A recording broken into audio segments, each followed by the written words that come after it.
وبركاته نحمده ونصلي على رسوله الكريم أما بعد فأعوذ بالله من الشيطان الرجيم بسم الله الرحمن الرحيم رب اشرح لي صدري ويسر لي أمري واحلل عقدة من لساني يفقهوا قولي رب زدنا علما یا مقلب القلوب ثبت قلبی علی دینک یا مصرف القلوب صرف قلبی علی اطاعتک۔ خاص طور پر ایک دعا جو میں ایڈ کرتی ہوں اپنے ٹاپک سے ریلیٹڈ، ابھی جو میں نے دعا پڑھی ہے، یا مقلب القلوب ثبت قلبی، اے دلوں کو پھیرنے والے میرے دل کو پھیر اپنے دین پر اور ثابت قدمی نصیب کر، کیونکہ یہ صورت ہے امتحان۔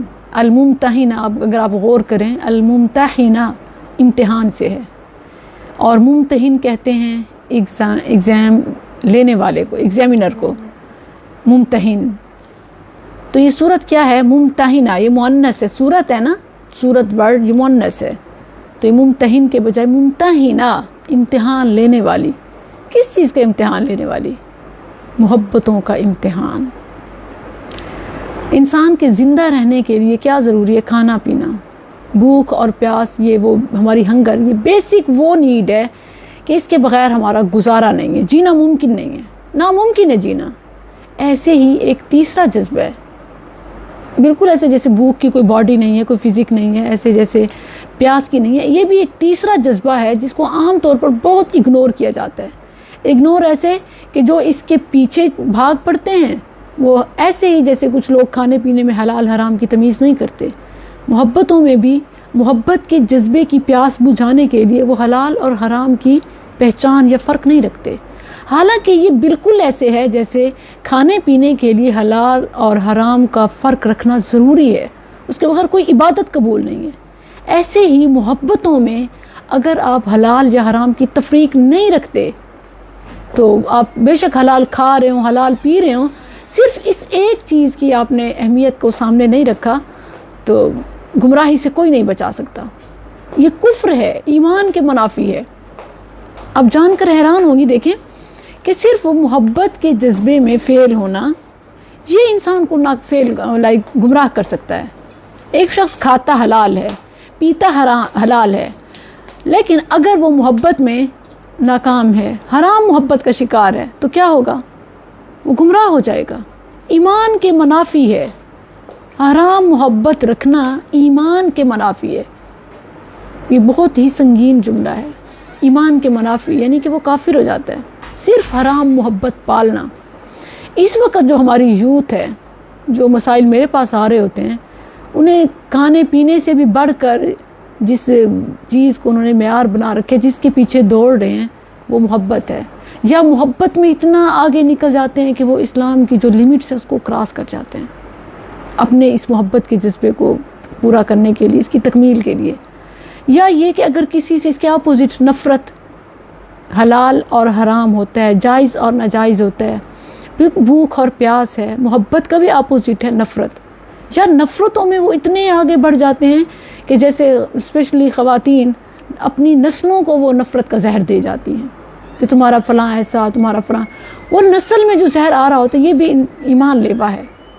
سورہ الممتحنہ، یہ الممتحنہ بھی ہے اس کی پروننسیشن، تلفظ اس کا الممتحنہ بھی اور الممتحنہ بھی، یہ بالکل ایسے جیسے ہم نے سورہ المجادلہ پڑھی تھی، مجادلہ اور مجادلہ، بالکل ایسے ہی ہے۔ الممتحنہ اسم فاعل، امتحان لینے والی، اور الممتحنہ وہ خواتین جن کا امتحان لیا جائے۔ اس صورت کے آخر میں، اس صورت کے اگر تعارف کی ہم بات کریں تو 3 حصے ہیں۔ پہلا حصہ محبتوں کا معیار بتا رہا ہے کہ محبت کیسی ہونی چاہیے، کون سی محبت حلال ہے، کون سی محبت حرام ہے۔ آئی تھنک یہ وہ ایک ہارڈ ٹاپک ہے کہ ہم میں سے ہر ایک کو اس کو سمجھ لینا چاہیے، کیونکہ حلال کھائیں گے تو ہی عبادت قبول ہوگی، حرام جو ہے اس کا ٹھکانہ جہنم ہے، خواہ وہ محبت ہی۔ توحید کے بعد اگر کوئی ایک کام بتایا جائے نا، توحید کے بعد لا الہ الا اللہ محمد الرسول اللہ پڑھنے کے بعد اگر کوئی ایک کام اگر بتائیں کہ اس ایک کام کرنے سے مجھے جنت مل جائے، تو وہ ایک کام کیا ہے کہ حلال محبت. جو اس حلال محبت میں آ جاتا ہے نا، تو وہ سیدھا اس کا ٹھکانہ جنت ہے. اور صرف تمام کام کر رہے ہوں، اس کے باوجود صرف ایک حرام محبت پال لی، تو فقد ضل سواء السبیل، وہ جہنم میں چلا گیا. نمازیں بھی ہوں، روزے بھی ہوں، سب ارکان اسلام پورے ہوں، لیکن اگر صرف ایک حرام محبت پالی ہوئی ہے، ایک حرام محبت.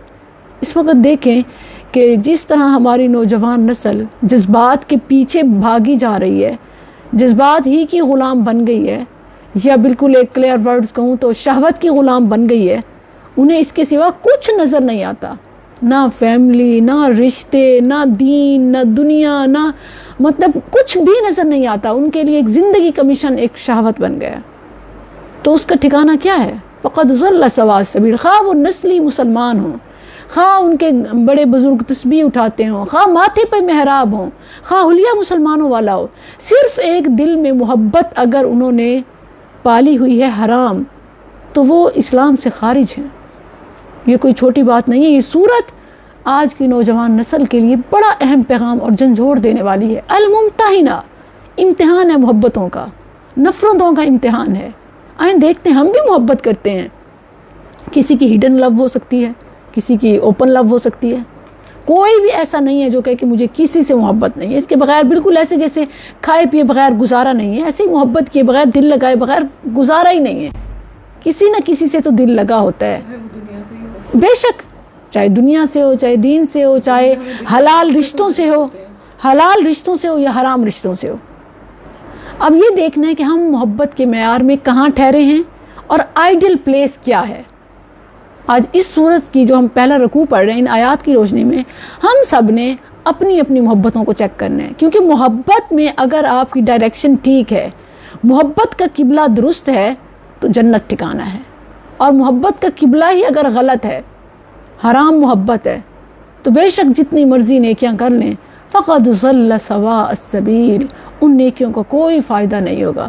راہ راست سے بھٹک گئے، غلط ٹریک پر جا چکے ہیں. تو آئیں اپنے ٹریک صحیح کر لیں. سواء السبیل، سواء السبیل کا لفظ اس صورت میں بولا گیا ہے، وہ بھی بڑا اہم ہے. سواء السبیل شاید آپ کو سمجھ نہ آ رہا ہو، صراط مستقیم، صراط مستقیم ہی سواء السبیل ہے. مختلف اصطلاحات قرآن میں آئی ہیں. 3 حصے کریں اس صورت کے تعارف میں. پہلا حصہ محبتوں کا، جہاں بھی آئے گا اس کا یہی مطلب ہوتا ہے، صراط مستقیم، سیدھا راستہ، سواء السبیل، سیدھا راستہ. جیسے خط استوا ایک لفظ بولا جاتا ہے، وہ کیا ہوتا ہے کہ مطلب درمیان کی لکیر، درمیان کی نصف، خط درمیان کی سیدھی لکیر، مطلب نہ ہی گمراہ، نہ لکیر پہ سیدھا، لکیر پہ سیدھا، بالکل لکیر پہ، بالکل یہی صراط مستقیم ہے. بالکل ڈائریکشن وہی جو سیدھی جنت لے جائے. پہلا حصہ محبتوں کا امتحان ہے. ہمیں یہ بتا دیا جائے گا کہ کون سی محبت جائز اور کون سی ناجائز ہے، اور جائز محبت کا نتیجہ کیا ہے اور ناجائز حرام محبت کا نتیجہ کیا ہے. یہ صورت، یہ آیات الممتحنہ، امتحان لینے والی. اور دوسرا ایک امتحان اس میں ایک اور بھی ہے، آخر میں جو اس کا آخری حصہ ہے. اچھا، جو اس کا دوسرا حصہ ہے، فرسٹ پارٹ تو محبتوں کا امتحان ہو گیا، دوسرا حصہ کیا ہے؟ اس میں ایک اصول بتا دیا گیا، ایک معاشرتی اصول، کہ کافرہ کا نکاح مسلمان سے اور اسی طرح کافر کا نکاح مسلمہ سے نہیں ہو سکتا. یعنی یہ اصول دوسرے حصے میں بتایا جا رہا ہے کہ کوئی شخص اگر مسلمان ہے تو اس کے جو عقد میں اگر اس کی کوئی پہلے سے بیوی ہے یا وہ نیا نکاح کرنا چاہتا ہے کسی کافرہ کے ساتھ تو نہیں کر سکتا. اسلام نے اس صورت میں اسے الگ کر دیا. تو آپ نے کہا ایک دوسرے کے لیے حلال ہے، حلال نہیں. اب اس کو چیک کر لیجیے گا. ٹھیک. تو اچھا، تیسرا حصہ ہے وہ یہ کہ اس صورت میں کہ اگر کچھ خواتین جو مسلمان ہوئی ہیں وہ ہجرت کر کے مدینہ آئیں نبی صلی اللہ علیہ وسلم کے پاس، اور ہمیں کیسے پتہ چلے گا، کیا معیار ہے کہ وہ کیسے ان کا امتحان لیا جائے؟ وہ اس صورت کی آیت نمبر 10 ہے، اس میں لفظ ہے کہ فامتحنوہن، کچھ سوال جواب ایسے کرو، کوئی ٹیسٹ لو، ان کا امتحان لیا جائے، پتہ چلے کہ وہ اپنے اسلام میں سچی ہیں. تو پھر انہیں ان کے پچھلے کافروں کے حوالے نہ کرو، اور ان سے پھر بیعت لی جائے کہ وہ کبائر کبیرہ گناہوں سے بچیں گی اور نیکی پر استقامت اختیار کریں گی. تو یہ ہے اس صورت کا ایک تعارف جو میں نے 3 حصوں میں تقسیم کیا. پہلا حصہ محبتوں کا امتحان، دوسرا حصہ کہ حلال اور حرام رشتوں میں فرق ہو گیا، یعنی کافر اور مسلم اکٹھے نہیں رہ سکتے زوجین کے حوالے سے، تیسرا حصہ کہ جو خواتین ہجرت کر کے آئیں ان سے عہد لیا جائے، ان کا امتحان لیا جائے، اور اگر وہ اس پر پورا اترتی ہیں تو پھر ان کے لیے استغفار اور بخشش مانگی جائے. یہ اس صورت کے 3 حصے ہیں. اس کی تلفظ الممتحنہ بھی اور الممتحنہ بھی، اسم فاعل یا اسم مفعول. الممتحنہ یہ امتحان سے ہے. اس سے پہلے کہ ہم یہ سورت شروع کریں، ایک جو واقعہ ہے اس کا شان نزول یہ جان لینا بڑا اہم ہے. وہ واقعہ کیا تھا کہ یہ اللہ سبحانہ و تعالیٰ نے محبت کا اصول بتا دیا. ایک صحابی ہے بدری صحابی جو ہجرت کر کے آیا مدینہ، اور پھر بدر میں غزوہ بدر میں شریک ہوا، اور غزوہ بدر کے حوالے سے اس کے شرکاء کے حوالے سے اللہ سبحانہ و تعالیٰ نے کیا پیغام اتارا کہ غفر لہ ما تقدم من ذنبہ وما تأخر، ان کے اگلے پچھلے گناہ معاف. وہ جو بھی ان سے غلطیاں ہو جائیں بشری، وہ ایک ٹف امتحان دے چکے ہیں، اب وہ کامیاب ہیں، ان کی کسی غلطی پر انہیں سزا نہیں دی جائے گی. وہ صحابی، اچھا مکہ میں جو لوگ رہتے تھے ان کی کیٹیگریز تھیں جو ہجرت کر کے آئے، اور ہجرت کر کے آنے والے پورے کے پورے گھر والے، پورا کنبہ، پوری فیملی نہیں آئی تھی. کسی کے بچے رہ گئے، کسی کی بیوی رہ گئی، کسی کے بڑے رہ گئے، آبا و اجداد، کسی کا کوئی، لیکن زیادہ تر جو لوگ تھے، اکثریت تھی وہ قریشیوں کی تھی. مکہ کے پرانے باسی، کرشی، قریشی، اصل مطلب ایک خاندان جو اصل مکہ میں آباد تھا. لیکن کچھ ایسے تھے جو باہر سے آ کر آباد ہوئے تھے. اب جو تو اصل تھے وہ بے فکر تھے کہ ہم ایک ہی خاندان ہے، اچھا ہم ہجرت کر بھی آئے ہیں نا تو ہمارے خاندان والے ہمارے گھر والوں کا خیال رکھیں گے. لیکن کچھ ایسے تھے جو ہجرت کر کے اور باہر سے آ کر مکہ میں آباد ہوئے تھے، ان کا کوئی فیملی کا یا کوئی خاندان کا نہیں تھا، انہیں اپنے جو پیچھے چھوڑ کے آئے تھے کسی مجبوری کی بنا پر. ان میں ایک یہ بھی ہو سکتی ہے ریزن کہ گھر والے مسلمان نہ ہوں، چھوڑ کے ہجرت کرنی پڑ جائے. ایک ریزن یہ بھی ہو سکتی ہے کہ استطاعت نہ ہو ہجرت کرنے کی، بیمار ہوں، کمزور ہوں، یا مکہ والوں کا پریشر ہو. جیسے جو لوگ کمزور تھے نا مالی لحاظ سے، ان پر پریشر بھی تھا کہ ان کو ہجرت نہیں کرنے دی جاتی تھی. خاص طور پر جیسے کسی کا بہت مال تھا تو اس کو روکنے کی کوشش کی گئی کہ تم یہ ساری چیزیں، اپنے مال دولت جو تم نے یہاں مکہ سے کمائی ہے اسے لے کے کیوں جا رہے ہو، اگر جانا ہے تو یہ سب چھوڑ کے جاؤ. اور پھر کچھ صحابہ ایسے تھے جنہوں نے قربان کر دیا کہ ہماری جان بخشی کر دو، ہمیں ہجرت کرنے دو، رکھو یہ سب کچھ اپنے پاس. مدینہ، مکہ سے جب مدینہ ہجرت کی بات ہو رہی ہے تو ان میں سے کچھ تو ایسے تھے جن کے تعلق داریاں، جن کی برادری، جن کا ایک ہی سب کچھ تھا، تو وہ کچھ مطمئن تھے کہ بہرحال جو کچھ بھی ہو اس حد تک تو نہیں ہوں گے نا، اپنے خاندان کی پرواہ تو رکھیں گے. لیکن ان میں کچھ ایسے تھے، 5 ایسے اشخاص تھے، 5 ایسی فیملیز تھیں کہ جن کا قریشیوں سے کوئی تعلق نہیں تھا، انہیں بڑی فکر تھی. ان میں سے ایک یمن سے آنے والی فیملی تھی، آل یاسر، آپ نے نام سنا ہوگا، عمار بن یاسر، سمیہ. یہ یمن سے آ کر مکہ میں آباد ہوئے تھے اور یہ قریشی نہیں تھے اور یہ شہید کر دیے گئے. اور پھر یہ حاتب بن ابی بلتا، حاتب رضی اللہ عنہ، یہ بھی باہر سے آ کر آباد ہونے والوں میں سے تھے کہ مکہ میں ان کا کوئی اپنا نہیں تھا اور یہ ہجرت کر کے مدینہ آ گئے. انہیں بڑی فکر تھی کہ اب پیچھے سے میرے گھر والوں کے ساتھ، میری فیملی کے ساتھ مکہ والے کیا برتاؤ کریں گے. خاص طور پر جب صلح حدیبیہ کے بعد، صلح حدیبیہ آپ جانتی ہیں نا کہ جب رسول اللہ صلی اللہ علیہ وسلم عمرے کی نیت سے مکہ گئے، مکہ جانے کا ارادہ کیا اور حدیبیہ کے مقام پر آپ رک گئے، مکہ والوں نے روک دیا آگے آنے سے. مگر ایک وعدہ ہوا، ایک شرائط مقرر ہوئی کہ جس کی بنا پر اگلے سال آپ کو آنے دیا جائے گا. اور پھر کچھ اور بھی شرطیں رکھی گئیں جن کی پاسداری دونوں کے لیے ضروری تھی، مکہ والے بھی اور مدینہ والے بھی، یعنی مہاجرین ہجرت کر کے جانے والے رسول اللہ صلی اللہ علیہ وسلم کے ساتھی، یعنی مسلمان اور کفار دونوں کو ان شرائط کی پابندی کرنی تھی. یہ صلح حدیبیہ کی شرائط ہیں. صلح حدیبیہ کے بعد، یہ سورۃ صلح حدیبیہ کے بعد نازل ہوئی.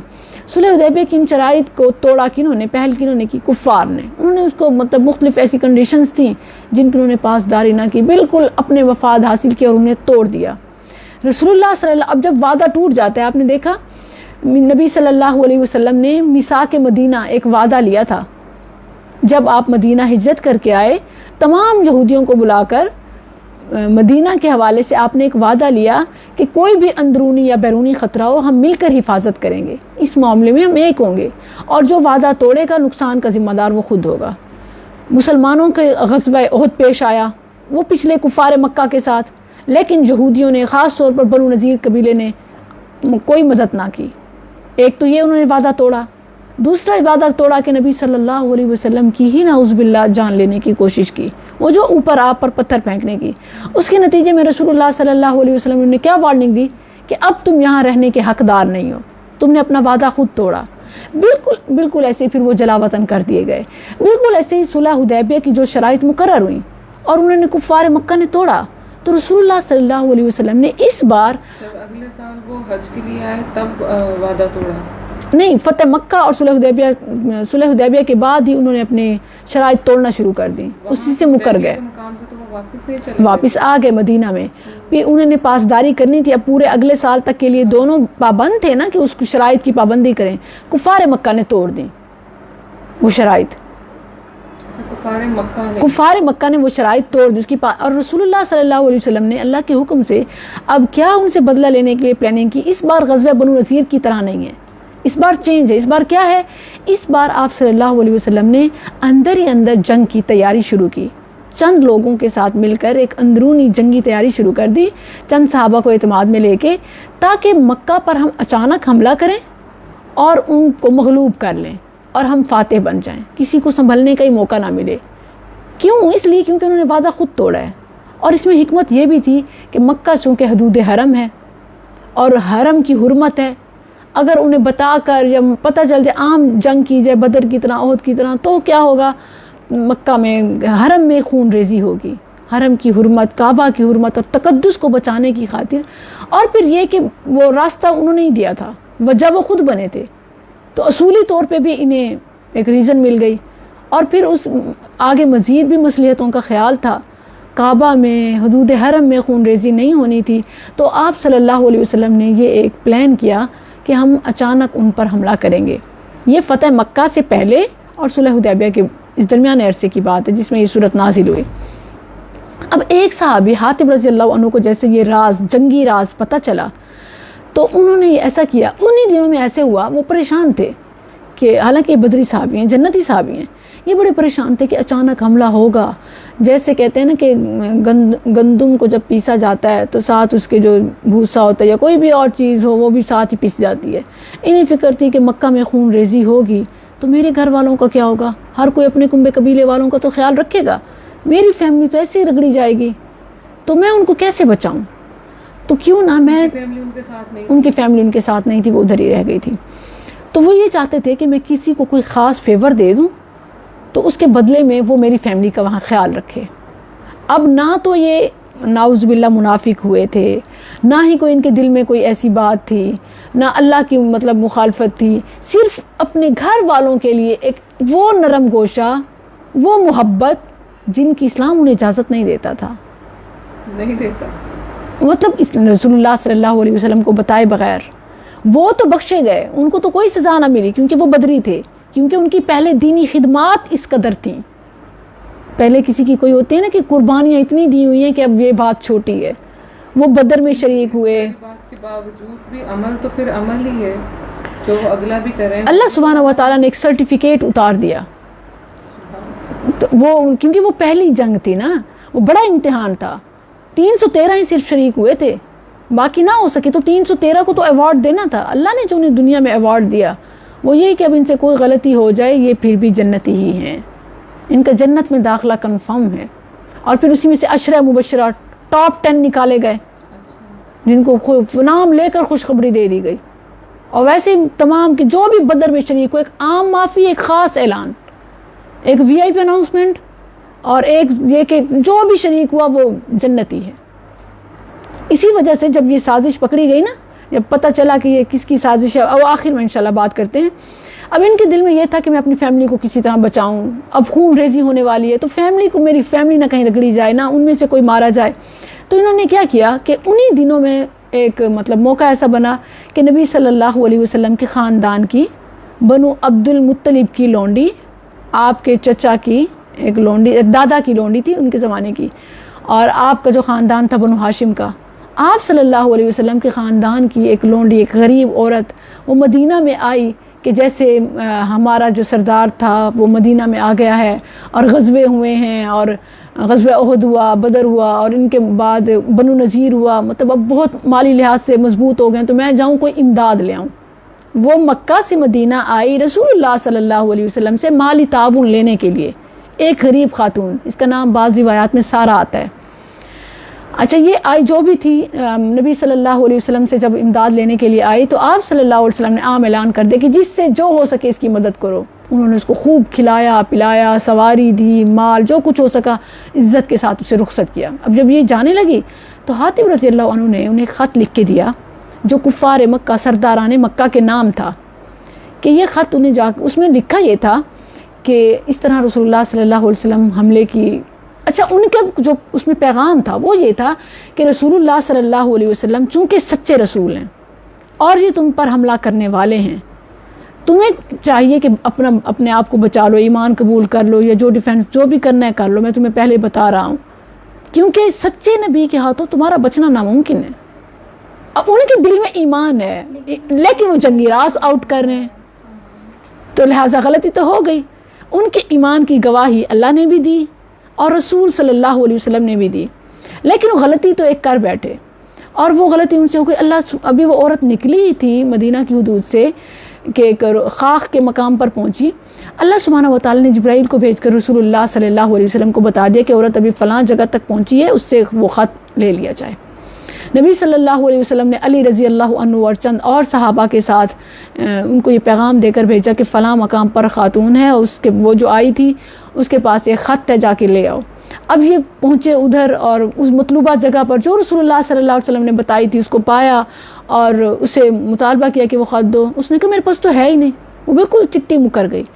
صحابہ پریشان کہ مطلب اب واقعی انہوں نے جو اس کو ہو سکا چیک کیا، سامان وغیرہ کہیں سے نہ نکلا۔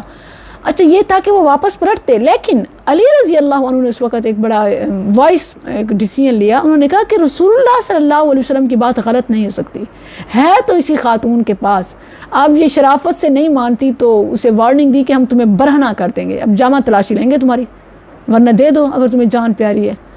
اور تو اس نے فوراً کہا کہ نہیں ایسا نہ کرو، میں دے دی۔ پھر اس نے اپنے بالوں کے اندر چھپایا ہوا تھا جیسے جوڑے میں، اپنے کسی بھی اس میں چٹیا وغیرہ میں، تو اس نے وہ نکال کے دیا۔ اب جب وہ واپس آئے اور وہ سب مسلمانوں کے سامنے وہ تحریر کھلی، حاتب رضی اللہ عنہ کی گویا وہ ایک غلطی ہوئی، مطلب وہ بطور ملزم پیش ہوئے، تو عمر رضی اللہ عنہ کو اتنا جوش آیا، انہوں نے کہا کہ اللہ کے نبی مجھے اجازت دیں، میں ان کا ساری، وہ جلالی طبیعت کے تھے نا، کہ میں اس کا سر تن سے جدا کر دوں، لیکن رسول اللہ صلی اللہ علیہ وسلم کی طبیعت میں بہت نرمی تھی۔ اور پھر اللہ سبحانہ و تعالیٰ نے بھی یہ اتار دیا تھا کہ مطلب اس کیفیت میں بھی رسول اللہ صلی اللہ علیہ وسلم نے بولنے کا موقع دیا حاتب رضی کہ تم کیا کہتے ہو اس سارے معاملے میں، تو انہوں نے وہ صاف صاف بتایا کہ اللہ کے نبی اس طرح میں فیور چاہتا تھا کہ جن لوگوں کو میں یہ بتاؤں گا کم از کم وہ اتنا تو حل جزاء الاحسان الا الاحسان، میں ان پر ایک احسان کر دوں، بدلے میں انہیں کہوں گا کہ میری فیملی کو سپورٹ کریں، انہیں پروٹیکشن دیں، مطلب حملے میں انہیں کوئی تکلیف نہ پہنچے۔ تو میری نیت یہ تھی۔ آپ صلی اللہ علیہ وسلم نے فرمایا صدقہ، اس نے سچ کہا ہے، اس کے دل میں منافقت نہیں تھی، وہ مرتد نہیں ہوا تھا۔ اور عمر یہ بات نہ بھولو کہ وہ بدری ہے جن کے بارے میں اللہ نے اتار دیا ہے۔ اب یہ تو معاملہ ہو گیا، لیکن اس کے بعد اللہ سبحانہ و تعالیٰ نے یہ آیات نازل کر دیں کہ جس میں یہ ایک اصول متعین کر دیا گیا کہ آئندہ ایسا نہیں ہونا چاہیے، ایسا ہوا تو یہ ایمان کے منافی ہوگا، یہ راہ راست سے بھٹک جانا ہوگا، چاہے کوئی جتنا بھی پھر ہو۔ تو یہ آیات ہیں، شروع کرتے ہیں۔ اب انشاءاللہ آپ کو بات اچھی طرح سمجھ آئے گی۔ بسم اللہ الرحمن الرحیم۔ یا ایہا الذین آمنوا، اے ایمان والو، لا تتخذوا، تم نہ بناؤ، عدوی، میرے دشمن کو۔ اچھا عدو کی جمع اعداء بھی آتی ہے، لیکن عدو اٹ سیلف یہ وہ لفظ ہے کہ صرف عدو بولا جائے تو جمع کے لیے بھی استعمال ہوتا ہے، یعنی واحد کے لیے بھی عدو، جمع کے لیے بھی عدو، مذکر کے لیے بھی عدو، مؤنث کے لیے بھی عدو۔ دشمن ہم اردو میں بھی دیکھیں تو ایسا ہی ہوتا ہے، یعنی دشمنہ نہیں کہتے خاتون کے لیے، دشمن ہی کہتے ہیں، خواہ مرد ہو عورت ہو، اور دشمن مطلب چاہے گروپ ہو یا ایک ہو، بالکل ایسے عربی میں بھی عدو کے ساتھ ایسا ہی ہے۔ تو اللہ فرماتا ہے کہ میرے دشمنوں کو اور اپنے دشمنوں کو، تمہارے بھی وہ دشمن ہیں اور وہ میرے بھی. پھر واحد ہوا اور اعداء جمع ہوئی. آدھا عام طور پر آتا ہے مطلب کہیں کوئی لیکن عدو اٹ سیلف یہ جمع کے لیے بھی استعمال ہوتا ہے. اس کا واحد کیا؟ واحد عدوف، جمع عدوف، مذکر عدوف، مؤنث عدوف. جیسے ہم نے پہلے بھی پڑھے ہیں اسم الجمع کہ ان کا مطلب واحد جمع دونوں کے لیے آتے ہیں. ہم نے کہاں پڑھا تھا اگر آپ کو یاد ہو اسم الجمع؟ اور آنکھ الٹائیے دیکھیے ہم نے کہاں پڑھے اسم الجمع، یعنی وہ الفاظ جو واحد کے لیے بھی استعمال ہوں جمع کے لیے بھی استعمال ہوں. ہم نے پڑھے تھے غزوہ بنو نذیر کے ضمن میں کہ اللہ سبحانہ و تعالیٰ فرماتا ہے نہ تم نے گھوڑے دوڑائے نہ تم نے اونٹ دوڑائے اور تمہیں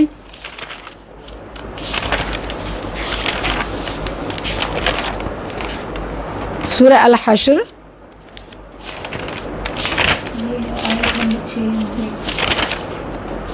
فما اوجفتم علیہ من خیل ولا رکاب ولکن اللہ یسلط رسلہ علی من یشاء. یہ خیل اور رکاب یہ اسم الجمع ہے، یعنی خیل گھوڑے. میں نے کہا تھا کہ اس کا واحد نہیں ہے. واحد کیا ہے اس کا؟ فرسن. خیل کا خیال یا اس طرح کی کوئی اور جمع کا اس کا ورڈ ہے ہی نہیں. یہ صرف یہ اسم الجمع ہے، جمع ہی کے لیے بولا جاتا ہے، اس کا واحد ہے ہی نہیں. خیل کا اسی طرح رکاب کا بھی جمع ہے اسم الجمع کہ اس کا واحد نہیں ہے. واحد کے لیے الگ لفظ آتا ہے، خیل کا واحد ہے ہی نہیں. اسی طرح رکاب کا بھی کہ یہ اسم الجمع ہے. اب یہ عدوف جو ہے یہ واحد جمع مذکر مؤنث تمام کے لیے بولا جاتا ہے، صرف ایک عدوف. اب ٹیسٹ میں آپ سے پوچھا جائے کہ عدوف کی جمع بتائیں تو آپ کو وہ کوئی جمع نہیں ہے. عدوف جمع کے لیے بھی آتا ہے، واحد کے لیے بھی آتا ہے، مذکر کے لیے بھی آتا ہے، مؤنث کے لیے. اور اعداء بھی تو اس کی جمع ہی ہے نا، لیکن وہ نہیں استعمال ہوتا، استعمال نہیں ہوتا. گوگل سے عدوی و عدوکم، اے ایمان والو میرے اور اپنے دشمنوں کو دوست نہ بناؤ. اولیاء دوست. اب یہ اولیاء یہ جمع ہے، اس کی واحد کیا ہے؟ ولی. اور ولی کس کو کہتے ہیں؟ دلی دوست کو. ولات ہوتی ہے دلی، جیسے نا قلبی تعلق، جیسے کہتے ہیں نا بیسٹ فرینڈ. بیسٹ فرینڈ کے لیے آتا ہے. اللہ فرماتا ہے کہ ان کو اپنا بیسٹ فرینڈ نہ بناؤ. یعنی بیسٹ فرینڈ نہ بناؤ تو اس کا کیا مطلب؟ یعنی باقی دوستی کچھ نارمل دوست بنایا جا سکتا ہے. اس کے لیے بھی یہ چیز سمجھ لیں کہ اسلام میں جو منع کیا گیا نا بیسٹ فرینڈ یا فرینڈ شپ، ولات اس کو عربی میں کہتے ہیں، ولات. ولات سے منع کیا گیا، اس کو حرام قرار دیا. لا تتخذوا عدوی و عدوکم. اس کے بعد جو یہ ہے نا کہ یہ حرام ہے تو اس کے بعد کچھ صورتیں بنتی ہیں کہ جس میں تھوڑے سے حسن سلوک کی اجازت ہے، بے شک کافروں سے ہی، جیسے ایز اے ہیومن بینگ. ویسے ہی مطلب یہاں جن کا کلیئر ہو جائے کہ جو تمہارے دشمن ہیں، جو میرے دشمن ہیں، ان کو دلی دوست نہ بناؤ، ان سے فرینڈ شپ نہ رکھو، ان سے خیر کی توقع نہ رکھو.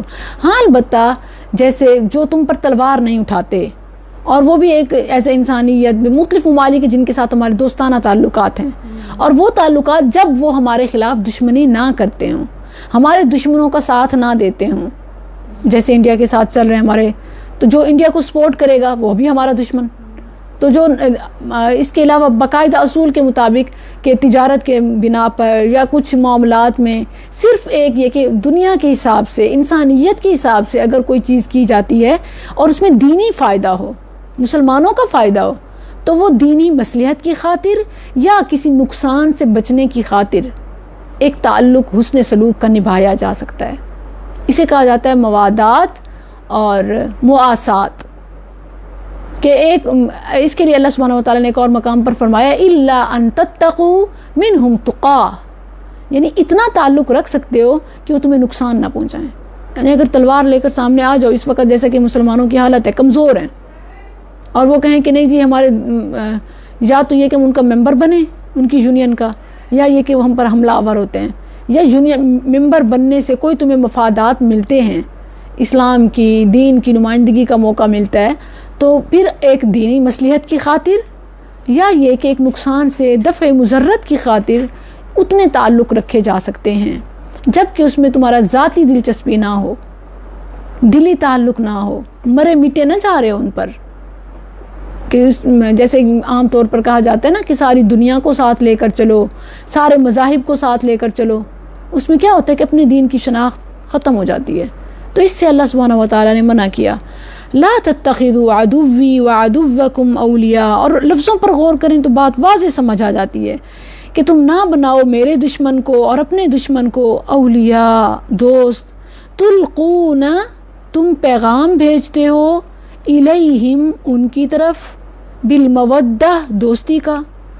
مودت وہی دلی دوستی, مودت یہ ود سے ہے. ود آپ دیکھیں اللہ کا نام ہے الودود, یعنی ایک خاص خالص سچی محبت کرنے والا.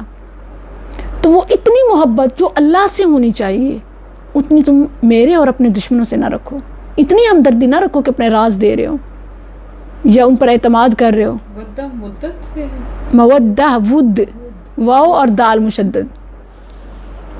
اللہ کا نام الودود. اور اللہ فرماتا ہے کہ تلقون, تلقون ہے القاء کرنا نا, دل میں ڈالنا. تلقون ہے القاء سے, دل میں کوئی بات ڈالنا. اور جب تلقون الہ کے ساتھ آ جائے, جیسے الیہم میں الہ ہے, تو اس کا کیا مطلب ہوتا ہے؟ جیسے کہ من القلب الی القلب, فرام ہارٹ ٹو ہارٹ. تمہاری دھڑکنیں میچ نہ ہو رہی ہوں, تم جیسے وہ سوچیں جو وہ پسند کریں تمہاری بھی وہی پسند ہو جائے. تو یہ چیز نہیں ہونی چاہیے. خفیہ پیغام پہنچانا, اندر ہی اندر سے کوئی اور کھچڑی پک رہی ہو, ایسا نہیں ہونا چاہیے. ظاہری طور پر ان کا مذہب اور تمہارا مذہب اور, بلکہ ان کا مذہب تمہارے سچے مذہب کے الٹ. لیکن ہو کیا رہا ہو کہ یہاں سے مینگوز جا رہے ہوں, وہاں سے ساڑیاں آ رہی ہوں, جیسا کہ عام طور پر ہوتا ہے. ہمارے لیڈرز کر رہے ہوتے ہیں نا کہ دشمنوں سے تب گفٹس کے تبادلے ہو رہے ہوتے ہیں. وہ کہتے ہیں کہ خیر سگالی کا پیغام, یہ محبتوں کی پینگیں بڑھانا. تلقون الیہم بالمودہ, تم کیا سمجھتے ہو کہ اس سے وہ تمہیں کوئی فائدہ ہوگا, جنگ رک جائے گی, کشمیر دے دیں گے؟ ایسا نہیں ہوتا. اللہ سبحانہ و تعالیٰ یہی چیز سمجھا رہا ہے کہ لا تتخذوا عدوی وعدوکم. ڈونیشن بھی کہاں دیتے ہیں, وہ تو ڈونیشن نہیں دیتے. ہاں نام بنانے کے لیے تو خاص مطلب میرے نہیں علم کہ وہاں سے کبھی کچھ آیا. البتہ یہاں جب وہاں کرونا کی وبا آئی تھی تو یہاں سے آکسیجن سلنڈرز گئے تھے, تو یہاں سے تو ہمیشہ ہی ون سائیڈڈ ہے. تلقون الیہم بالمودہ, اللہ سبحانہ و تعالیٰ بالکل صحیح نقشہ کھینچا ہے کہ تم خفیہ, عام پبلکلی یہ بات, اب تو خیر میڈیا کا دور ہے, باتیں لیک ہو جاتی ہیں, وگرنہ جو ان کے لیڈرز کے آپس میں چل رہے ہوتے ہیں, شالز جا رہی ہوتی ہیں, عید گفٹس جا آ رہے ہوتے ہیں, تو وہ کہاں بتائے جاتے ہیں. تلقون, تم پیغام بھیجتے ہو ان کی طرف, بالمودہ, دوستی کا, محبت کا. اللہ فرماتا ہے وقد کفروا, حالانکہ بلا شبہ انہوں نے کفر کیا ہے, تحقیق انہوں نے کفر کیا ہے, بما جاءکم من الحق, اس کے ساتھ جو آیا تمہارے پاس حق سے.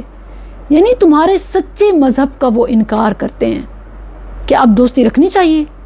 اور کیا دیکھو, ویسے تم عشق رسول کے بڑے دعوے کرتے ہو, ہم غلام رسول ہیں اور عاشق رسول ہیں, لبیک کی تحریکیں نکالی جا رہی ہوتی ہیں. ذرا تھوڑا سوچیں کہ جب اس طرح کے تعلقات تم کفار سے رکھ رہے ہوتے ہو, یہودیوں سے رکھ رہے ہوتے ہو, تو اس وقت یہ بھول جاتے ہو کہ یہ تو وہی ہیں یہودی, یہ وہی یہودی ہیں. یخرجون الرسول, وہ نکالنے والے ہیں رسول کو.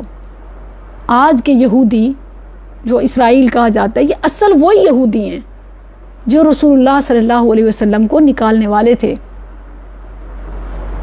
مختلف مطلب ان کی جنگ رسول اللہ صلی اللہ علیہ وسلم کے, ہم نے غزوہ بنو نذیر پڑھا, بنو قریظہ, قینقا, اور پھر کفار مکہ, وہاں بھی تو آباد تھے. تو یہ نکالنے والے ہیں رسول. کہاں گئی پھر تمہاری محبت؟ یہ تو رسول کو نکالنے والے ہیں. اور وَإِيَّاكُمْ, اور تمہیں بھی, جو یہاں وَإِيَّاكُمْ یہ خطاب ہے, یہ مہاجرین سے ہے, ہجرت کر کے آنے والے, کہ تمہیں بھی تو نکالنے والے, تمہیں بھی تو ہجرت پہ انہوں نے مجبور کیا ہے. جرم کیا تھا؟ ان تؤمنوا, اس لیے کہ تم ایمان لائے, باللہ, اللہ کے ساتھ, ربکم, جو تمہارا رب ہے. اللہ رب العالمین پر ایمان لانا یہی تمہارا جرم ٹھہرا, اور انہوں نے تمہیں مکہ سے ہی نکال دیا, اور رسول کو بھی. ان کنتم, اگر ہو تم, خرجتم, تم نکلے, جہادن, جہاد کے لیے، فی سبیلی میرے راستے میں، وابتغاء اور تلاش کرنے کے لیے، مرضاتی میری رضا۔ اچھا یہاں پر الفاظ کی نا ترکیب میں کچھ تقدیم تاخیر ہے۔ اگر لفظی ترجمے میں مطلب کیا بات ہو رہی ہے کہ پہلے منع کیا اے ایمان والو تم میرے اور اپنے دشمن کو دوست نہ بناؤ، تم خفیہ پیغام بھیجتے ہو، حالانکہ انہوں نے تمہارے سچے دین کا انکار کیا، حالانکہ انہوں نے تمہیں اور تمہارے رسول کو نکلنے پر مجبور کیا، تو اگر تم میرے ہی لیے جہاد کرنے والے ہو اور میری رضا چاہتے ہو تو یہ کام نہ کرو جو پہلے بتایا۔ گویا یہ اس بات کو اگر یہاں رکھا جائے نا، یا ایھا الذین آمنوا ان کنتم، اے ایمان والو اگر تم میری راہ میں جہاد کے لیے نکلے ہو، میری رضا چاہتے ہو، تو فلا تتخذوا عدوی وعدوکم اولیاء۔ اس طرح بات سمجھنا آسان ہو گیا۔ ترکیب میں اگر الفاظ کو، پچھلے الفاظ کو پہلے ذہن میں رکھیں تو بات سمجھنا آسان ہوتا ہے کہ ایمان والو اگر تم واقعی ہجرت تم نے میرے لیے کی تھی، تمہیں رضا میری چاہیے، تم میرے ہی لیے جہاد کرتے ہو، تو یہ اصول بنا لو، یہ جان لو کہ لا تتخذوا عدوی وعدوکم اولیاء۔ سمجھ آ گئی یہ بات کہ اس کا تعلق کیسے ہے پچھلی بات سے؟ تسرون الیہم بالمودہ، تسرون ہے سر سے، سر کہتے ہیں راز کو، سیکریٹ، جیسے ہے نا کہ وہ اللہ کی راہ میں خرچ کرتے ہیں سرا وعلانیہ، خفیہ اور چھپ کر، بالکل۔ تسرون تم خفیہ پیغام بھیجتے ہو، الیہم ان کی طرف، بالمودہ دوستی کا، خفیہ تم پیغام بھیج رہے ہو دوستی کا۔ اللہ فرماتا ہے، اچھا سبحان اللہ بڑی پیاری باتیں جو آپ کے بہت ہی آسان، اللہ فرماتا ہے وَأَنَا أَعْلَمُ، چھپا کس سے رہے ہو، میں خوب جانتا ہوں، بما اخفیتم، اس کو جو تم چھپاتے ہو، وما اعلنتم، اور اس کو جو تم ظاہر کرتے ہو، ومن یفعلہ، جب میں جانتا ہوں اور اب کوئی ایسا کرے گا تو فقد ضل سواء السبیل، وہ سواء السبیل یعنی صراط مستقیم سے بھٹک گیا۔ محبت چاہے وہ تمہاری کوئی بھی وجہ ہو، اللہ کے دشمن کو فیور دینا، ہمدردی، جو حقیقت میں تمہارا ہی دشمن ہے، وہ تمہارا وجود برداشت نہیں کرتے، تمہیں لگتا ہے کہ کچھ گفٹس دینے سے یا کچھ بات شاید بن جائے، کچھ ٹیبل ٹاسک تک آ جائیں، مذاکرات ہو جائیں یا امن کا پیغام ثابت ہو سکے، وہ نہیں ہوتا۔ سواء السبیل صراط مستقیم، اس کے لیے نا مختلف اصطلاحات آئی ہیں، میں یہاں کلیئر کر دیتی ہوں۔ جہاں بھی صراط مستقیم آئے یا سواء السبیل آئے، یا آیا ہے کہ اس کے لیے ایک اور لفظ بھی آتا ہے صراط السویج، صراط السویج وہ بھی صراط مستقیم، اس طرح قصد السبیل وہ بھی صراط مستقیم۔ اصطلاحات یہ ورڈز چینج ہیں، معنی ایک ہے، سیدھا راستہ۔ تو جو بھی یہ کام کرے گا تو یہ جرم کیسا ہے کہ اسے سیدھے راستے سے ہٹا دے گا۔ اللہ فرماتا ہے کہ تم کیا سمجھتے ہو کہ ان گفٹس دینے سے یا خفیہ پیغام دینے سے تمہیں کوئی فائدے مل جائیں گے؟ ان یثقفوکم، حقیقت یہ ہے کہ اگر وہ تمہیں پائیں، کہیں بھی انہیں موقع ملے، قبضہ ملے، تسلط ملے، موقع ملے، یکونوا لکم اعداء، تو وہ ہوں گے تمہارے لیے دشمن۔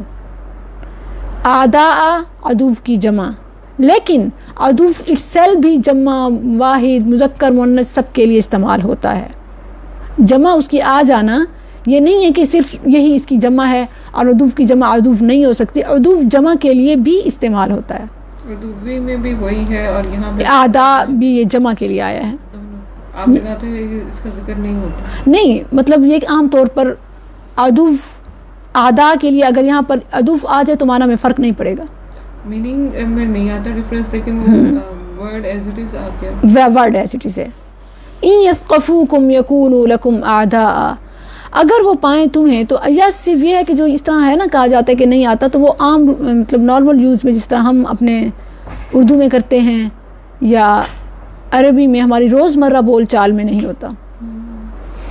ان یثقفوکم، اگر وہ پائیں تمہیں تو وہ ہو جائیں گے تمہارے دشمن، وہ نہیں پرواہ کریں گے کہ کب انہوں نے، عداوت والبغضاء، وہ عداوہ وہ دشمنی، عداوہ عداوت دشمنی، دشمنی یہ وہ یہ نہیں، دشمن نہیں ہے، وہ پرسن نہیں ہے، جی اس کا دشمن ہی ہے، اسی لیے تو کہا میننگ میں فرق نہیں پڑتا، عدو آئے تو دشمن، اعداء آئے تو دشمن۔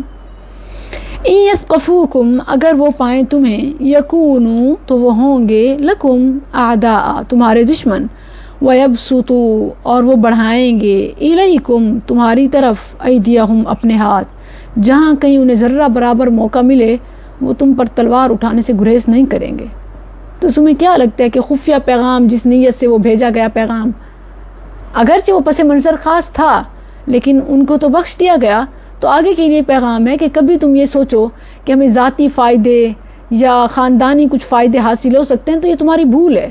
انہیں جب بھی موقع ملا وہ ذرہ برابر پرواہ نہیں کریں گے، ہاتھ اٹھانے پڑیں اسلحہ اٹھانا پڑے وہ اٹھا لیں گے.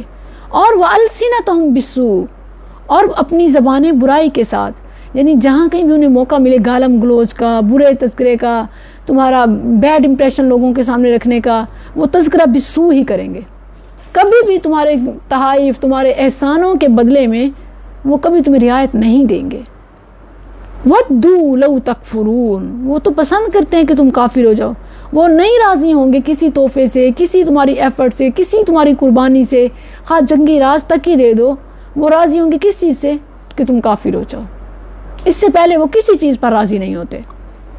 لن تنفعکم اچھا اب یہ بڑا اہم پیغام ہے کہ انسان کوئی بھی گناہ ہے نا انسان اپنی ذات کے لیے نہیں کرتا. آپ دیکھیں کہ ایک انسان کو رہنے کے لیے صرف ایک کمرے کی چھت کافی ہے، تو بڑے بڑے جو ہاؤسز بنائے جاتے ہیں، بنگلے بنائے جاتے ہیں، وہ اولاد کے لیے، نسلوں کے لیے، گھر والوں کے لیے. لیکن اور حرام سے اگر بنائے جائیں تو دیکھیں کہ اولاد پہلے تو اولاد کہتی نہیں ہے کہ ہمارے لیے حرام سے بناؤ، اور دوسرے وہ اولاد کام بھی نہیں آ سکے گی. اور بالکل اگر وہ خود نیک عمل کرنے والے ہیں، وگرنہ تو ایسا حرام کا نتیجہ بھی حرام ہی نکلتا ہے، پھر وہ سیئہ جاریہ ہی بنتا ہے، وہی نکلتا ہے جو عام طور پر بھی کہتے ہیں کھایا نظر آتا ہے، چہرے پہ آتا ہے، تو وہی خون میں آتا ہے.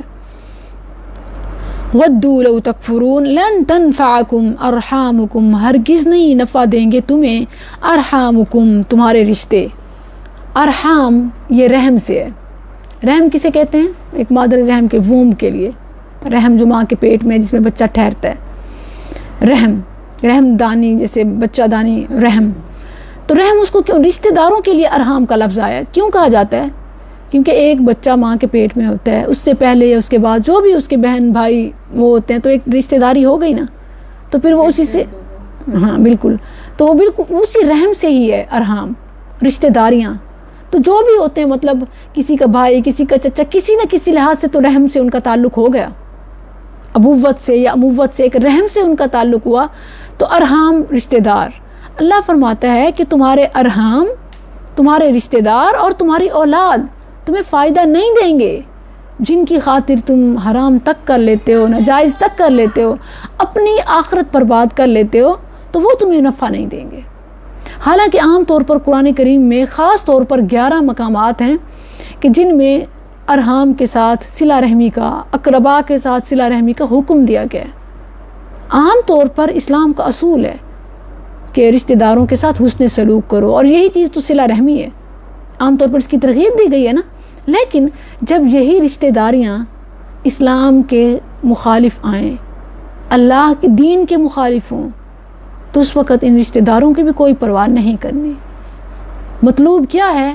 اگر آپ کو یاد ہو سورہ مجادلہ کی آخری آیت، اس میں ایمان کی جو ایک سمبل بتایا گیا نا، ایمان کا، کتب اللہ کتب علیہم الایمان، ایمان کا سمبل بتایا گیا کہ یوادون من حاد اللہ ورسولہ ولو کانوا آباءہم او اخوانہم او عشیرتہم، آباء، ابناء، اخوان، عشیرتہم، خاندان، باپ، بیٹے، بھائی، کنبہ قبیلہ، خاندان، اللہ کے مقابلے میں کوئی آ جائے نفرت. اور صحابہ نے اس کی عملی تعمیل کی تھی غزوہ بدر میں کہ باپ نے بیٹے کو، بیٹے نے باپ کو، بھائی نے بھائی کو، بھتیجے نے چچا کو، چچا نے بھتیجے کو، کوئی پرواہ نہ کی. اس میں بھی آگے یہی ہے کہ اپنے باپ کے لیے دعا ہی کرو.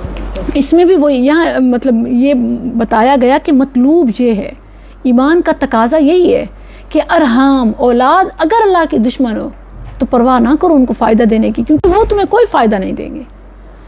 کب؟ یوم القیامہ، قیامت کے دن. اب یہ دیکھیں کہ یوم القیامہ سے پہلے 3 ڈاٹس ہیں، اور یوم القیامہ کے بعد بھی 3 ڈاٹس ہیں. انہیں کہا جاتا ہے معانقہ. معانقہ یہ علامت ہے اس چیز کی کہ یوم القیامہ کا ترجمہ پہلے والے لفظوں سے بھی ہو سکتا ہے اور یوم القیامہ کو اگر اگلے الفاظ کے ساتھ ملا کے پڑھا جائے تو بھی معنی ٹھیک ہوگا.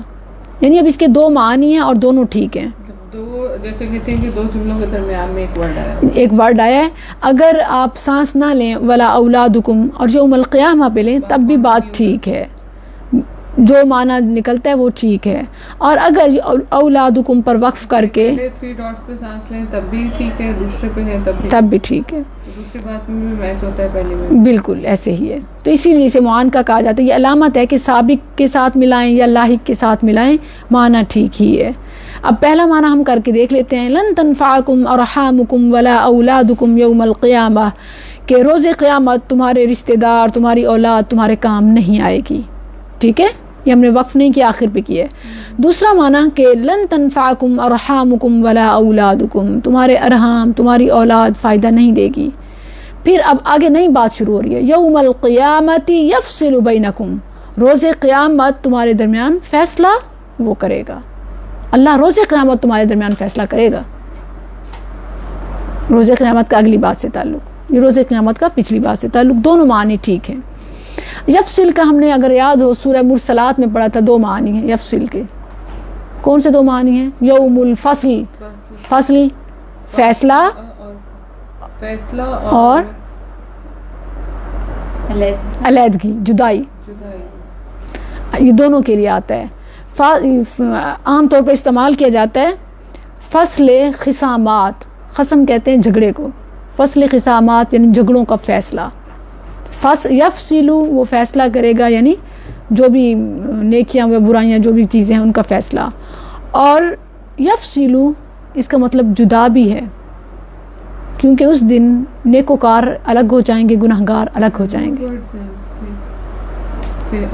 فا صاد لام, یفصل, یفصل فیصلہ بھی اور یفصل جدائیگی بھی. الاخلاء یومئذ بعضهم لبعض عدو الا المتقین, اللہ فرماتا ہے کہ اس دن دوستیاں جو ہے نا وہ الگ الگ ہو جائیں گی, ٹوٹ جائیں گی, سوائے متقین کے, کہ متقین کا ہی گروپ ہوگا جو فرینڈز فار ایور کہا جاتا ہے, وہ صرف متقین ہوں گے, باقی ساری دوستیاں ٹوٹ چکی ہوں گی. واللہ بما تعملون بصیر, اور اللہ اس کو جو تم عمل کرتے ہو خوب دیکھنے والا ہے. اب آگے مثال دی جا رہی ہے کس کی؟ ہمارے باپ ابراہیم علیہ السلام کی. سنت ابیکم ابراہیم, ابراہیم علیہ السلام کے لیے جد امجد اور آبا کا لفظ آیا ہے. بڑوں کی مثال دے کر بچوں کو کوئی چیز سمجھائی جاتی ہے نا, تو آنے والوں کو ہمیں کیا سمجھایا جا رہا ہے کہ ابراہیم علیہ السلام کا کیا طریقہ تھا. ان کے بھی تو اپنے رشتہ دار ان کے دشمن بن گئے, حتیٰ کہ باپ نے کہا تھا کہ وہ جرنی ملیحا, نکل جا یہاں سے, چھوڑ دے مجھے, آگ کر دیا. اور یہاں تک کہا کہ لئن لم تنتہی لارجمنک, اگر تجھ توحید سے باز نہ آیا تو میں تجھے رجم کر دوں گا یا تجھے عبرت کا نشان بنا دوں. باپ نے کہا. ابھی ایک کا لفظ آتا ہے ابراہیم علیہ السلام کے. کل ایک بات پڑھی تھی کہ ابراہیم بننے کے لیے تو محنت کرنی پڑتی ہے, اسماعیل تو پھر اس کا اجر میں ملتا ہے. ایسا ہے, ہو بھی سکتا ہے اللہ کے اصول نرالے ہوتے ہیں. نوح علیہ السلام کی بھی کوئی کم خدمت نہیں تھی دین کے حوالے سے, 950 سال, لیکن ان کا بیٹا کافر ہوا. اللہ کے اصول نرالے ہو سکتے ہیں, لیکن عام طور پر مطلب بے شک امتحان مختلف ہو سکتے ہیں ہر بار.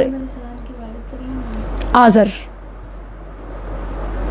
بعض کہتے ہیں کہ نہیں جی یہ لائک گستاخی ہے کہ کسی نبی کے باپ کو اس طرح کہنا کہ وہ کافر تھا, وہ مشرک تھا, جیسے کہ قرآن میں ہے. تو وہ تفسیر کرتے ہیں کہ وہ باپ سے مراد چچا ہے, جبکہ یہ معنی صحیح نہیں ہے. آپ دیکھیں مجازی معنی کی ضرورت ہی نہیں ہے جب ایک سمپل ورڈ آیا اور اس کا جو ترجمہ ہو رہا ہے.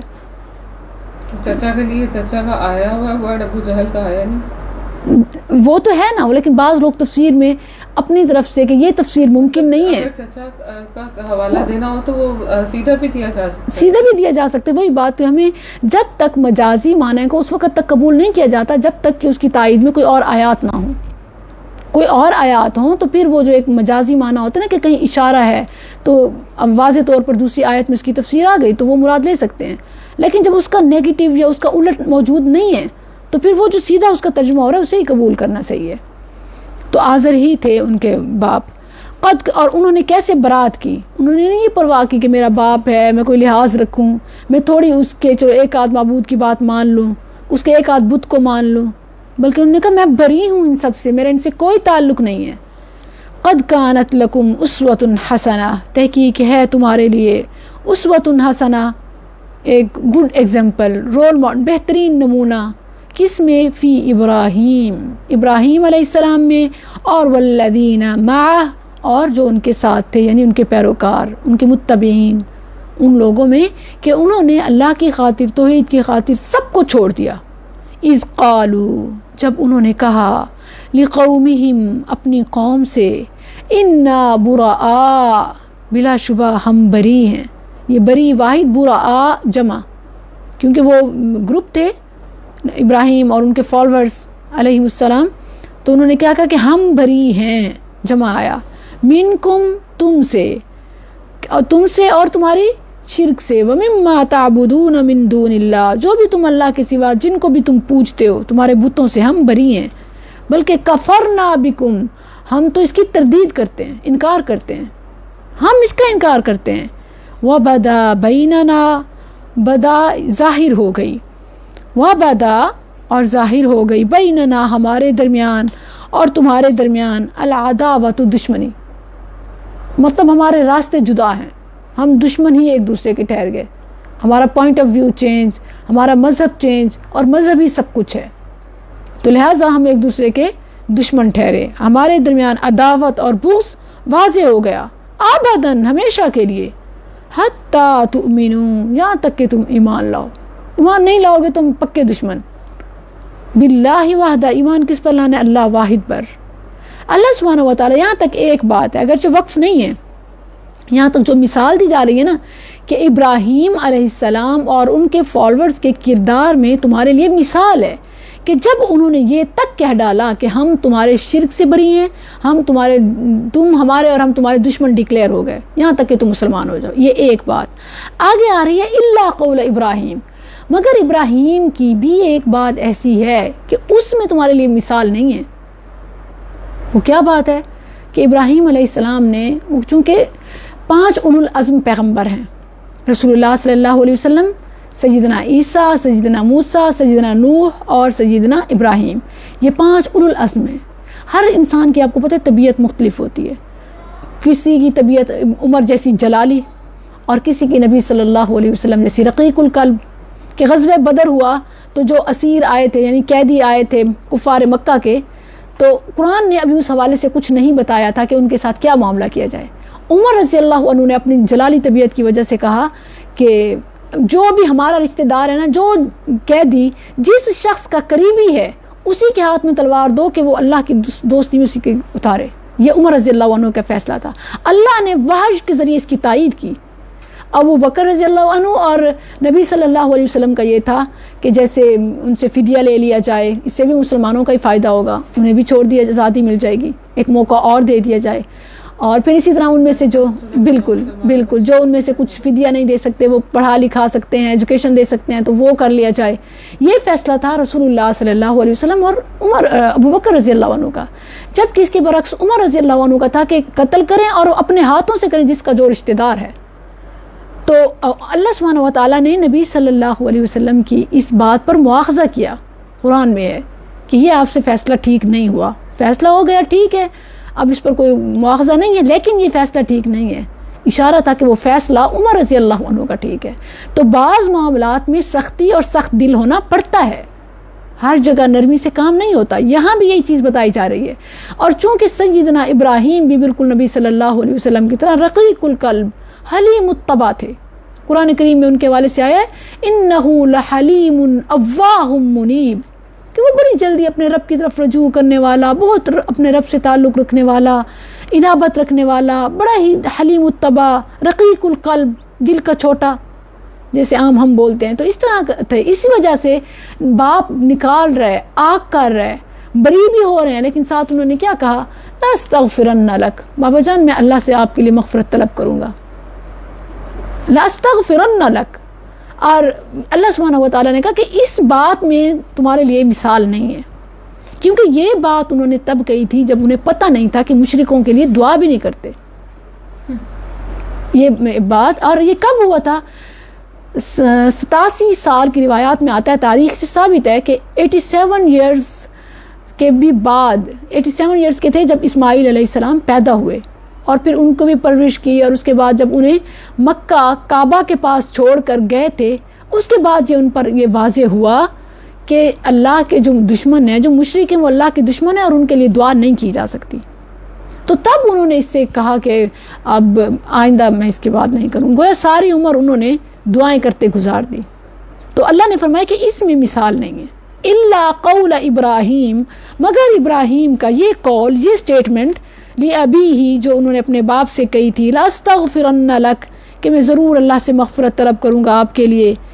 لیکن ساتھ انہوں نے اس وقت یہ بھی کہا تھا کہ وَمَا أَمْلِكُ لَكَ مِنَ اللَّهِ مِنْ شَيْءٍ، میں رسول ہوں، اتھارٹی میرے پاس ایسا نہیں ہے، میں اختیار نہیں رکھتا اللہ سے کچھ بھی، میں تو صرف دعا کر سکتا ہوں اور میں دعا کروں گا.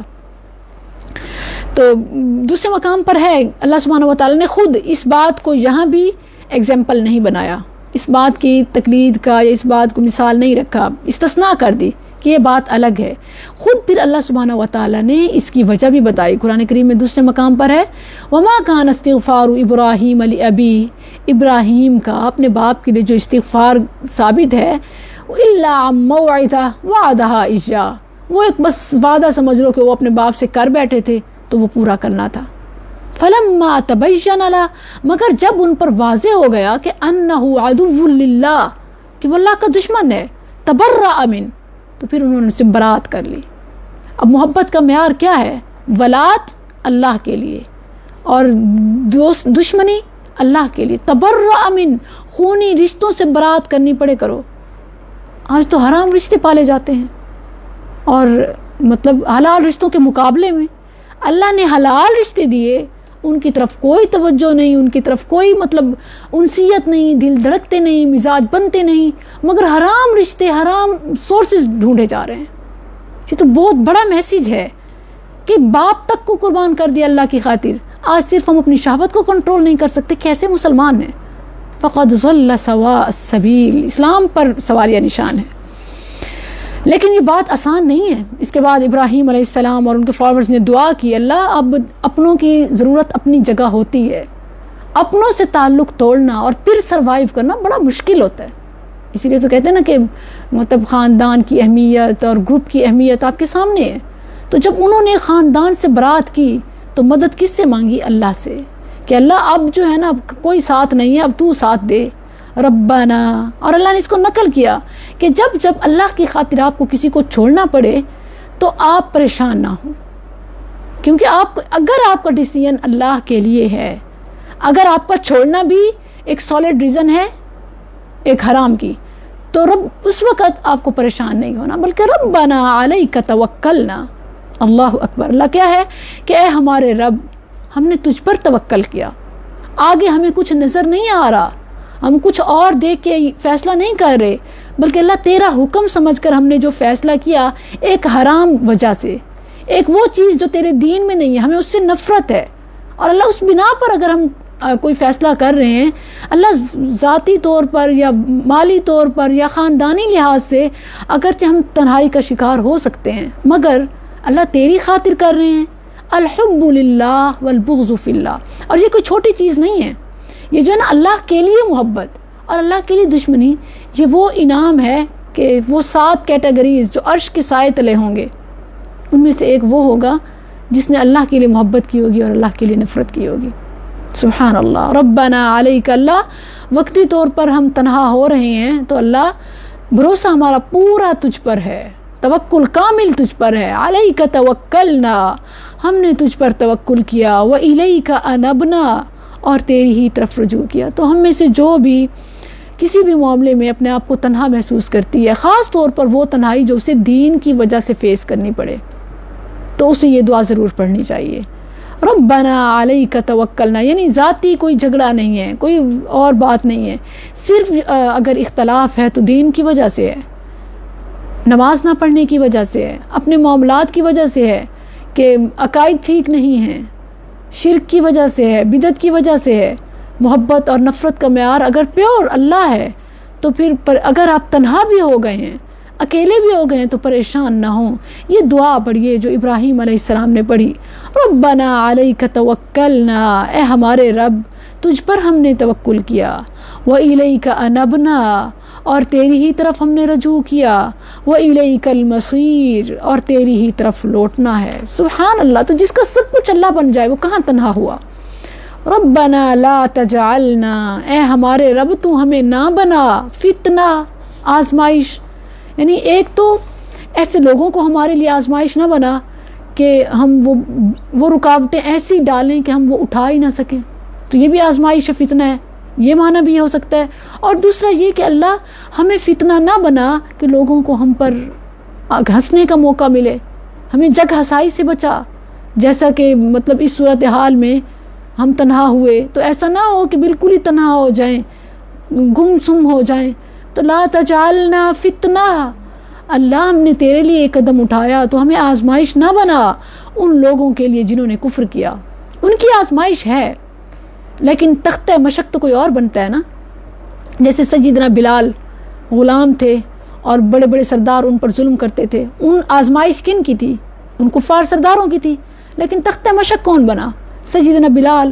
تو دعا ہے کہ اللہ ہمیں دوسروں کے لیے، کافروں کے لیے، ان لوگوں کے لیے جنہوں نے کفر کیا، ان کے لیے ہمیں تختہ مشق نہ بنا، ہمیں فتنہ نہ بنا کہ پھر ہم استقامت مل سکے نہ مل سکے۔ تو آزمائش سے بچنے کی دعا ہے۔ ایک اس طرح بھی کہ کسی اور کی آزمائش ہو اور نشانہ ہم بنیں، اور ایک اس طرح آزمائش بھی کہ جگ ہنسائی ہو ہماری، اور پھر بھی مشکل ہو جاتا ہے جب سب ہنس رہے ہوں آپ پہ اور آپ اکیلے ٹھہرے ہوں، پھر بھی سروائیو کرنا اور استقامت مشکل ہو جاتی ہے۔ تو بہت جامع یہ دعا ہے، ربنا لا تجعلنا فتنہ للذین کفروا واغفر لنا، اللہ ہم میں بھی غلطیاں ہو سکتی ہیں، واغفر لنا ربنا، تو بخش دے ہمیں ہمارے رب، ان کے لیے بھی ہمیں فتنہ نہ بنا اور ہمیں بھی فتنہ نہ بنا کہ لوگ ہم پر ہنسیں۔ انک انت العزیز الحکیم، بے شک تو ہی ہے نہایت غالب، خوب حکمت والا، غالب کہ تو چاہے تو بڑے سے بڑے دشمن کو بھی ہرا دے، اور حکیم حکمت والا کہ تو ہی جانتا ہے، تیرے ہی فیصلے ہیں، جو کچھ بھی ہو رہا ہے پتہ بھی تیرے حکم سے گرتا ہے۔ تو ہماری زندگی میں جو بڑے بڑے چینج آ رہے ہوتے ہیں وہ تیرے حکم کے بغیر نہیں ہوتے۔ تو اللہ تو تیری حکمتیں تو جانے، بس التجا یہ ہے کہ ہمیں فتنہ نہ بنا، آزمائش سے بچا، اور ہم نے تجھ پر توکل کیا تو ہمارے توکل کی لاج رکھ۔ اللہ العزیز ہے، اتنا العزیز اور الحکیم، یعنی وہ غالب اور بے پرواہ، سبحان اللہ، بہت ہی بے پرواہ ہے کہ ہماری عبادات سے اس کو کوئی فائدہ نہیں ہے، وہ غالب ہے اور جس پر اس کا غلبہ اس سے کوئی بچ نہیں سکتا۔ مزید لقد کان لکم فیہم اسوۃ حسنہ، البتہ تحقیق ہے تمہارے لیے ان میں بہترین نمونہ، یعنی ابراہیم علیہ السلام اور ان کے متبعین میں، کس کے لیے ہوگا؟ لمن کان یرجو اللہ والیوم الآخر، جو اللہ سے امید رکھتا ہے اور یوم آخرت، یعنی اللہ کی ملاقات کی امید، اللہ سے اجر کی امید، اور یوم آخرت پر جو یقین رکھتا ہے، تو اس کے لیے وہ یرجو اللہ والیوم الآخر، اس کے لیے اس بات میں بڑی مثال ہے، بڑا سبق ہے۔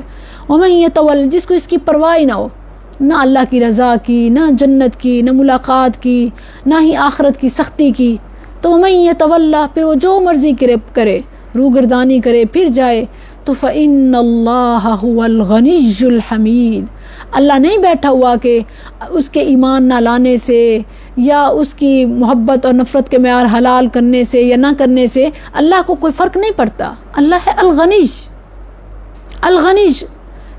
ایک حدیث صحیح مسلم میں ایک حدیث ہے، کیونکہ دیکھیں اللہ کی عبادت کے لیے فرشتے ہیں، اللہ کو عبادت کی ضرورت نہیں ہے، کوئی نیکیاں کرتا ہے تو یہ اس کی اپنی نجات ہے، کیونکہ ہم ہیں مرہون، کل نفس بما کسبت رہینہ، ہم جکڑے ہوئے ہیں، پھنسے ہوئے ہیں، جیسے رہین ہوتا ہے غلام، ہمیں آزادی ملے گی تو جنت جائیں گے، اور آزاد ہونے کے لیے ہمیں نیکیاں چاہیے، نیکیاں اتنی ہوں گی کہ ہم رہا ہو سکیں، پھر ہی جنت جا سکیں گے، وگرنہ اللہ کو ہماری عبادت کی ہرگز ضرورت نہیں۔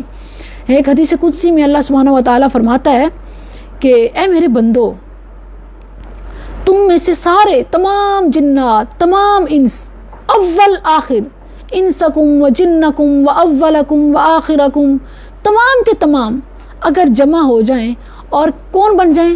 سب سے نیک، علی اتقی رجل واحد منکم، تمام کے تمام نیک بن جائیں ابو بکر جیسے، تو اللہ کی کوئی سلطنت میں فراوانی نہیں ہو جائے گی۔ تمام نیک بن جائیں تو اللہ کے بادشاہت میں اضافہ نہیں ہوگا، کوئی فائدہ نہیں ہوگا، اللہ کا تو ہے ہی۔ اچھا، اور پھر فرمایا کہ لو ان انسکم و جنکم و اولکم و آخرکم، اگر تمہارے جن، تمہارے انس، شروع سے آخر تک تمام کے تمام ابلیس بن جائیں، سب سے برے، تو اللہ کی بادشاہت میں ذرہ برابر کمی نہیں آئے گی، اس کو فرق نہیں پڑتا۔ اور پھر فرمایا کہ اگر تمام کے تمام ایک میدان میں جمع ہو جائیں اور پوری دنیا کے خزانے مانگ لیں اور اللہ سب کو عطا کر دے، تو پھر اللہ کے خزانے میں اتنی بھی کمی نہیں آئے گی جتنی ایک سوئی سمندر میں ڈبوئی جائے اور اس سے قطرہ نکلتا ہے، اتنی بھی کمی نہیں آئے گی۔ ایک قطرہ سمندر سے نکلے سے فرق نہیں پڑتا، اللہ کے خزانے کو قطرے نکلنے جتنا بھی فرق نہیں پڑے گا۔ اللہ بے پرواہ ہے، الحمید ہے، خوبیوں والا، یعنی اس کی تعریف کرنے کے لیے اس کے بہت لشکر ہیں، تمہارے حمد و ثنا بیان کرنے کی اس کو ضرورت نہیں ہے۔ وَمَا يَعْلَمُ جُنُودَ رَبِّكَ إِلَّا هُوَ، تو وہ الغنی ہے، الحمید ہے۔ تمہیں جو حلال محبت کا معیار بتایا گیا اور حرام محبت سے روکا گیا، اس میں تمہارا ہی فائدہ ہے۔ اقول قولی ھذا استغفر اللہ لی ولکم وسائر المسلمین۔